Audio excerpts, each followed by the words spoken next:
स्त्री बनना है जरूरी। जब रमा का विवाह एक प्रतिष्ठित और संपन्न परिवार में तय हुआ, तब मन में अजीब सी कसमकस थी कि मेरी उम्र तो छोटी है, इतना बड़ा संयुक्त परिवार है, मैं कैसे सामंजस्य बैठा पाऊंगी।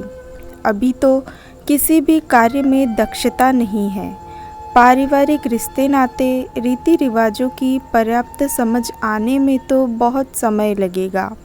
उसके मन भी बड़ी उलझन थी।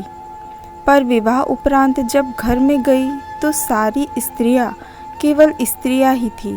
वे धौंस, रौब और अकड़ से परे थी। उन्होंने रमा से कहा कि सारे रिश्ते बाद में आते हैं, हम सबसे पहले स्त्री है। तुम्हारी सास, जेठानी और ननंद बाद में। तुम सबसे पहले इस घर में सहज हो जाओ। यहाँ पर कोई भी तुम्हें किसी तराजू में नहीं तोलने वाला है। वह अपनी हर छोटी से छोटी समस्या परिवार में रहने वाली स्त्रियों को बताती और सभी मिलजुल कर उस समस्या का समाधान करते। वहाँ पर सभी का सबसे बड़ा गुण माफ़ करना था। पुरानी बातों को छोड़कर कुछ नया सोचना था। सभी अपने कार्यों में व्यस्त रहते थे। रमा अपनी माँ से कहती है कि मेरे ससुराल में सुंदरता, गुणों और अवगुणों को तोलने के लिए कोई तराजू नहीं है। सास अपनी पुरानी कहानियाँ नहीं सुनाती कि मेरे ज़माने में ऐसा होता था, मैंने यह किया था, मैंने वह किया था। जेठानी अपनी श्रेष्ठता नहीं सिद्ध करती कि मैंने इस घर को संभालने में इतने वर्ष झोंक दिए। ननंद हर समय मान सम्मान की दुहाई नहीं देती। हर कोई मुझे सहज महसूस कराने में लगा रहता है। माँ, यदि हर परिवार में ऐसी ही परंपरा स्थापित हो जाए तो हर लड़की अपने परिवार को आसानी से अपना लेगी। माँ, वहाँ की एक और विशेषता है कि वहाँ पर दोषों पर चर्चा करना स्वीकार नहीं है। दोषों पर ध्यान केंद्रित करने से उन्नति रुक सकती है, पर समाधान और चिंतन करने से हमारी दृष्टि विकसित होती है। वहाँ पर अपनी गलती को स्वीकार करके हल्का महसूस करने पर भी बल दिया जाता है। माँ, मैं भी अब अपने ससुराल के सहयोग के साथ आगे बढ़ना चाहती हूँ। अपनी सोच को उदार बनाना चाहती हूँ।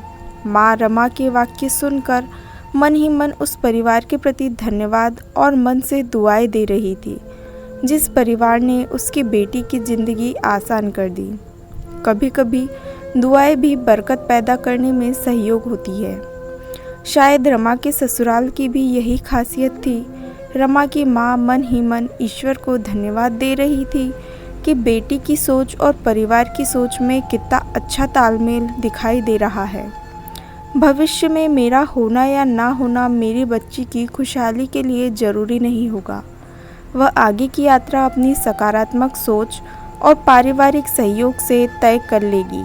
इस लघु कथा से यह शिक्षा मिलती है कि यदि परिवार में स्त्री अपनी सोच विस्तृत कर ले तो समाज में बड़ा बदलाव हो सकता है और मानवीयता के मस्तक से कलंक का बोझ हमेशा के लिए हट सकता है। रमा के परिवार वालों की अच्छी सोच की वजह से वह खुशहाली की ओर बढ़ रही थी। सारे रिश्तों से सर्वोपरि स्त्री बनने का रिश्ता है। हमारे पुराने संघर्ष या कठिनाइयों को जताकर भावी पीढ़ी को अपनी श्रेष्ठता बताने का प्रयास ना करें, बल्कि उन्हें सहज बनाकर अपने परिवार में शामिल करें। धन्यवाद। आपको कहानी पसंद आई हो तो वीडियो को लाइक और चैनल को ज़रूर सब्सक्राइब करें। धन्यवाद।